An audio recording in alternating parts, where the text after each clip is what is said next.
The incident is raising a ton of questions even this morning.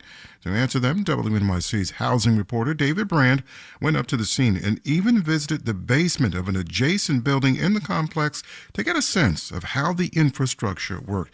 And David joins us now. David, before we dive in, just recap what happened yesterday. So this is pretty scary to look at when I was up there yesterday. Like you said, it's a miracle that no one was hurt. So it was about 8 in the morning. The 20-story ventilator shaft of a building in the Mitchell houses in Mott Haven completely collapsed after an explosion. So tons of bricks spilled onto the ground below.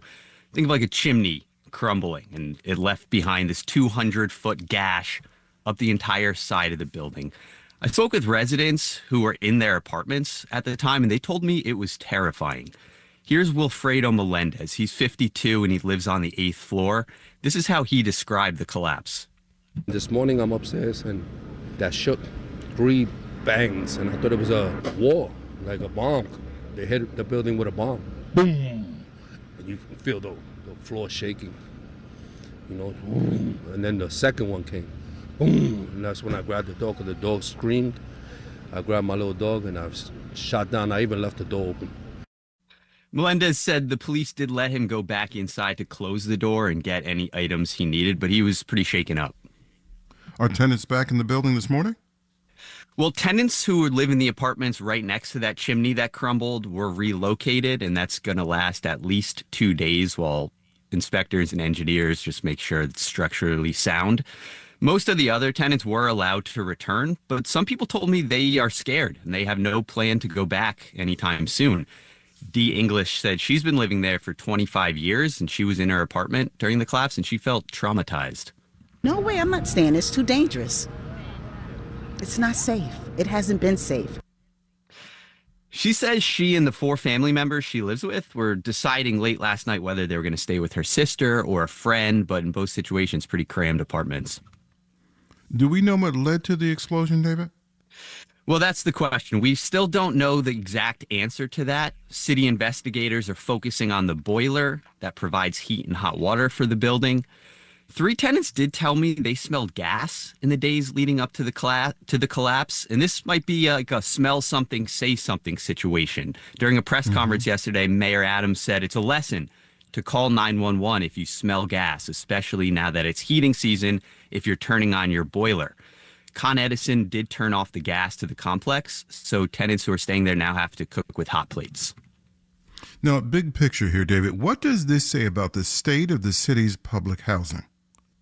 Well, NYCHA developments are in really bad physical shape after decades of federal disinvestment. NYCHA estimates it needs $78 billion to address all of its capital needs. And the Mitchell houses account for more than $600 million of that over the next 5 years. So I went inside the boiler room of a neighboring building yesterday to get a sense of what these heating rooms look like on this campus, and it was pretty jarring. The boiler was totally corroded. Chunks of insulation were missing. The pipes were rusted. But there was a handwritten log there where, the people who were doing maintenance said it was functioning. It was just in really bad condition. And that was startling because NYCHA is really important affordable housing for hundreds of thousands of New Yorkers. So it's really important that these things work and that they're properly funded. WNYC's David Brand. David, thank you for your reporting. Wow. Thanks a lot, Michael. WNYC receives support from Moderna. Moderna's mNEXSpike COVID-19 vaccine, mRNA, is now available. More information about mNEXSpike is available from local pharmacists and medical providers. It is Morning Edition on WNYC. Marketplace and Morning Report is coming up next. And later on Morning Edition, the Trump administration has said it will use the government shutdown to permanently reduce the size of the federal workforce, but some experts call that a bluff. This is the administration trying to use some leverage to force Democrats back to the table to negotiate.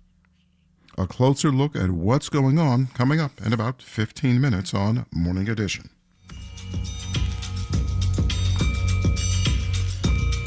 54 and clear right now, sunny, and 66 for our high today. This is WNYC.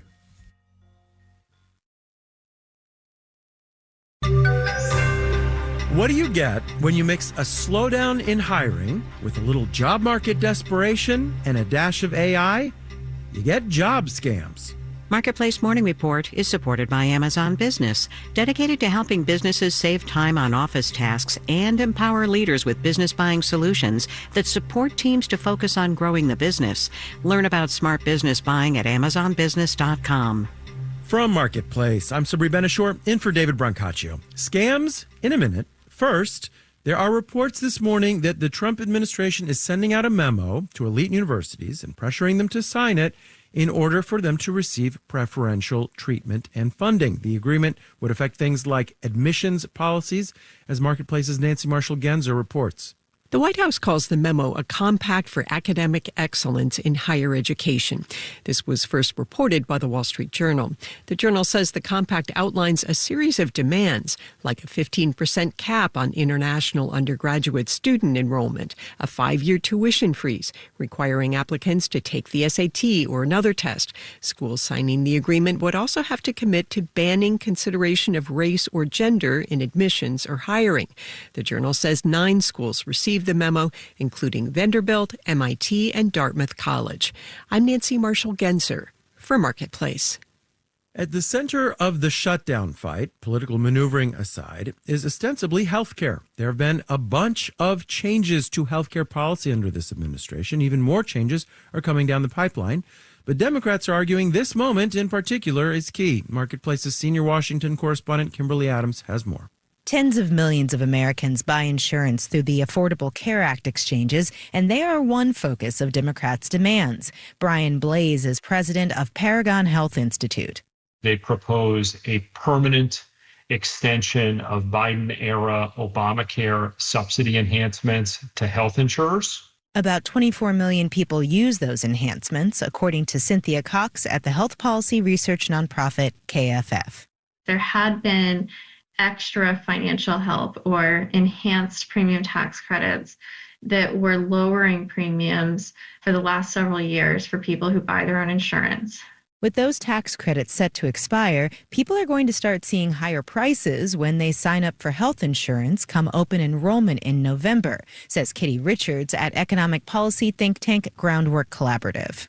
American families are going to start seeing healthcare costs skyrocket on the exchanges, and 4 million people are likely to forego coverage because they can't afford it anymore. Democrats are also calling to roll back changes to Medicaid made in the summer's big GOP reconciliation package before they'll sign up to get funding flowing again. In Washington, I'm Kimberly Adams for Marketplace. All right, let's do the numbers. Shut down, schmut down. S&P futures are up 0.2%. NASDAQ futures up 0.4%. Dow futures are down barely, just less than 0.1%. And the yield on the 10-year Treasury is down. It's 4.09%. Marketplace Morning Report is supported by Schwab. Schwab offers investors choices like full-service wealth management, self-directed investing options, and trading on Thinkorswim. More at schwab.com. And by Mercury. Mercury brings together banking, credit cards, invoicing, and more to help entrepreneurs manage their finances. Learn more at mercury.com. The unemployment rate is relatively low, 4.3%. That's good. But the data show the labor market is slowing down. Private payroll company ADP estimates the private sector lost 32,000 jobs last month. And businesses are less and less interested in hiring new people. It is taking longer for people who are out of work to find jobs. And where there are people with anxiety and fear, there are scammers to prey on them. The Federal Trade Commission says reports of job scams tripled in the last 4 years. Marketplace's Kristen Schwab has done some reporting on this and joins us. Hi, Kristen. Hi, Sabri. So how did you first come to this story? Well, I've been getting so many of these scam texts from so-called recruiters lately. I'm sure I'm not alone. They promise minimal hours, remote work, great pay. I recently got one that said I could be paid as much as $600 an hour. And the jobs advertised usually don't require degrees and they involve administrative tasks. I have gotten many of those texts too. But these scams, per your research, they go beyond just text messages, right? Yeah, scammers might reach out over email. They also go as far as creating fake listings on job boards. And I know that some listeners might be hearing this and thinking, like, Kristen, these messages are so obvious. They usually scream scam. But Eva Velasquez, CEO of the nonprofit Identity Theft Resource Center, recently got this really convincing text. They had spoofed a legitimate business, spoofed the HR hiring manager's name, and there was an actual open position on the website for this position. That was the level of sophistication. So these scammers have gotten really savvy, and AI has only made it easier to write convincing messages. Yeah, that's wild. I mean, is it just AI or, there's also the job market, it's pretty tight. Are there other reasons why this scam is so popular right now? So how we get jobs and work itself has changed so much since the pandemic. A lot of real hiring now is done remotely. A lot of work is done remotely. And on top of that, job hunting is just not something we do every day, hopefully. That's especially true if you're young or just joining the workforce, or you're a stay-at-home parent rejoining the workforce, or maybe somebody who's been laid off after working the same job for a decade. I also talked to real recruiters who do actually recruit this way and reach out over text message. Wow.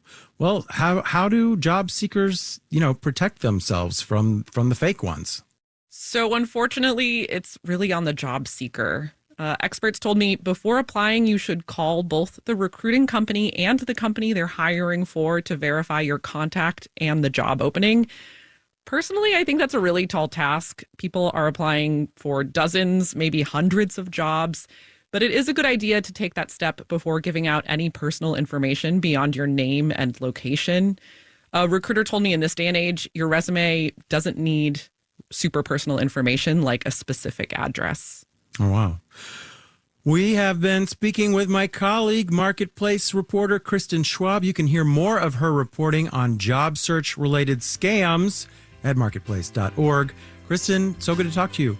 Good to talk to you, too. In New York, I'm Sabri Benishore with the Marketplace Morning Report. From APM, American Public Media. WNYC is